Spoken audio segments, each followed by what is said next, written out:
Hey guys, thanks for joining us for this episode of Behind the Stocks.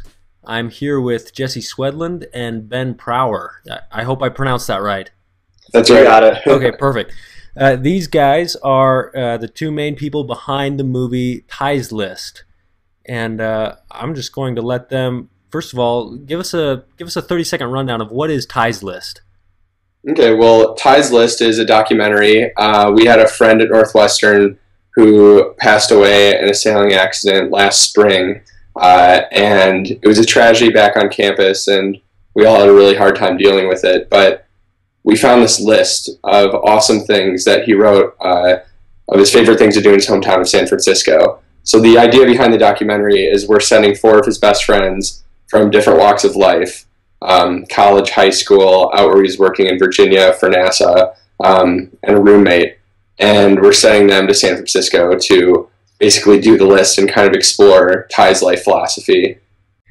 Now, I've been looking at your website. I mean, it seems like Ty was a pretty unique individual. What can you tell me about him? I'll take that one. Yeah, Ty had this amazing, positive outlook on life. He was the type of person that really was so curious.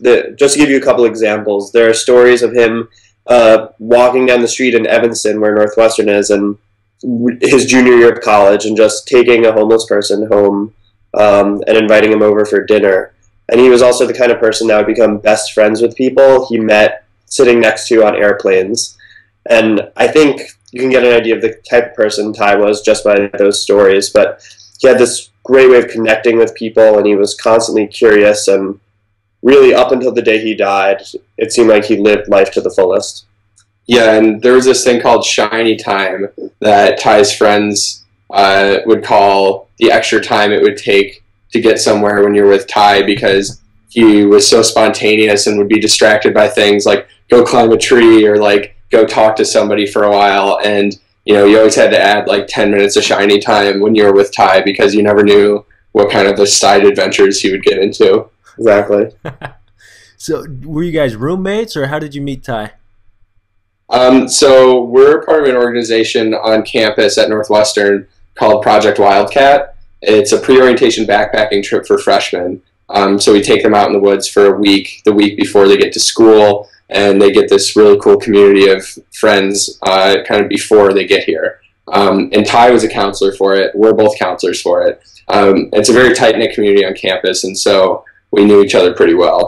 Yeah, I'm also on the sailing team, and that's where I originally met Tyler. And he was a senior when I was a freshman, and he was a super senior, so a fifth-year senior, when I was a sophomore. And that's when Jesse was a freshman.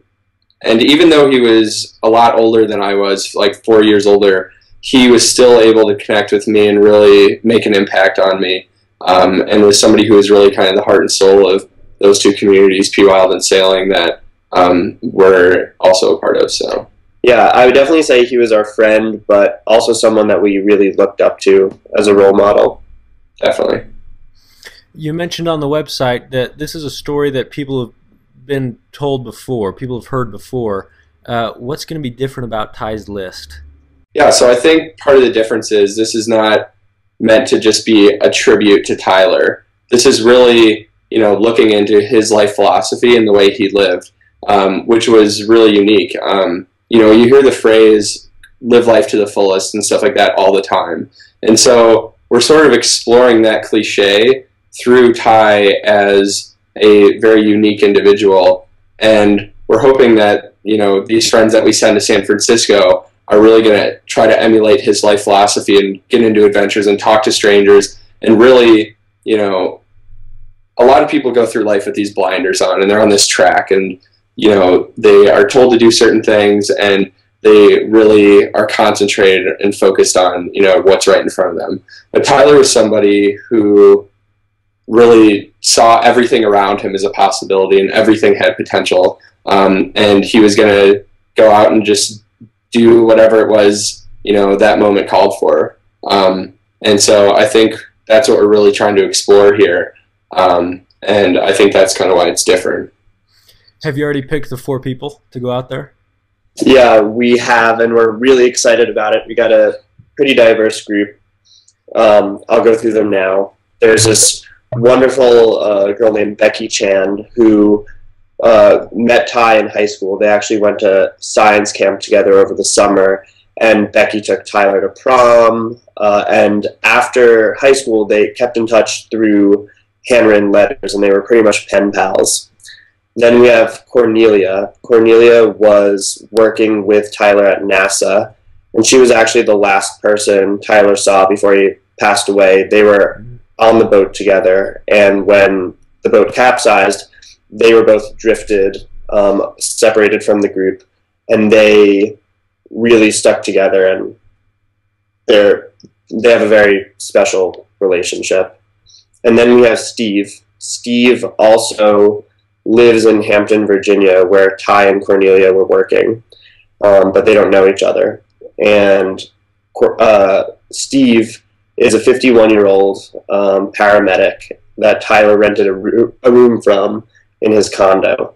And it's a pretty unlikely friendship, but the thing with Ty is he could be friends with anyone, and they ended up becoming best friends. And this Tyler meant so much to Steve, and it's definitely going to be interesting to see how that unfolds on the trip.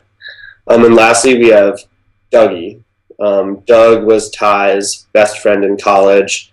He's a drama teacher, actually works in San Francisco now. He's very articulate and sensitive, and also really understands this idea about Ty's life philosophy, and I think he's pretty excited to try and emulate it on the trip. He's also just full of energy. He's a mover and a shaker. Yeah. He's going to make things happen on this trip.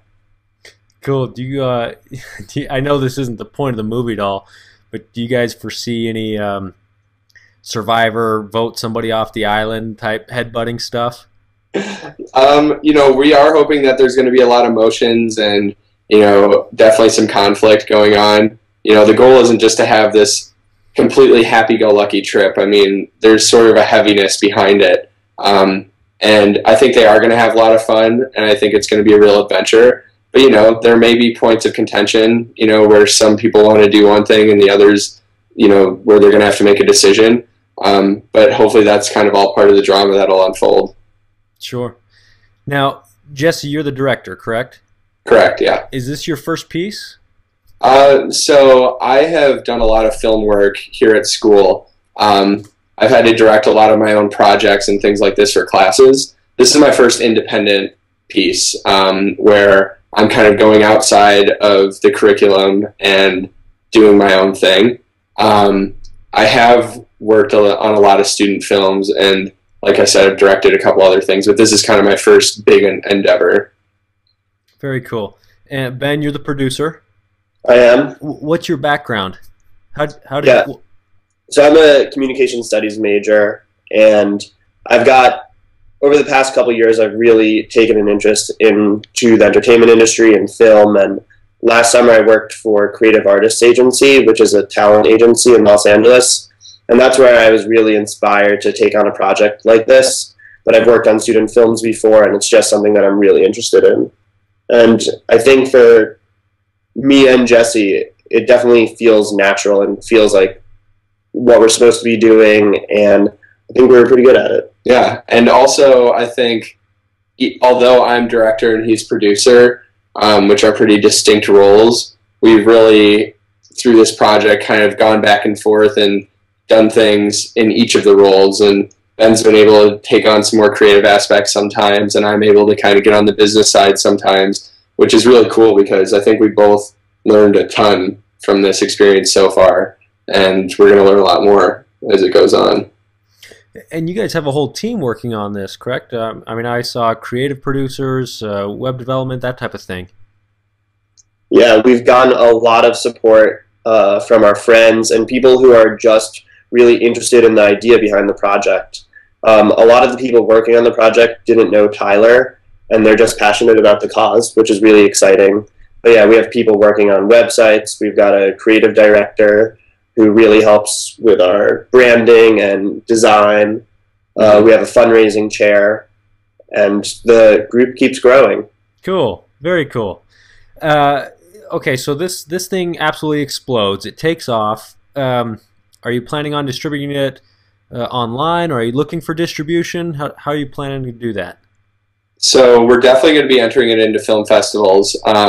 It's kind of far down the road. We got to make the movie first, Sure. but we have talked about this. We want to try to get into some film festivals, and there hopefully it'll be picked up by a distributor. There's also some other markets to look into, like television and things like that. But yeah, we are also looking at online releases and things of that nature. So the number one thing for us is that we really believe this is a message that a universal audience can appreciate and learn from, and we just want as many people to see it as possible. So if that means putting it on YouTube for free, then that's what we'll do. But by the time the movie's done, we're just going to have to figure out what is best for distribution at the time.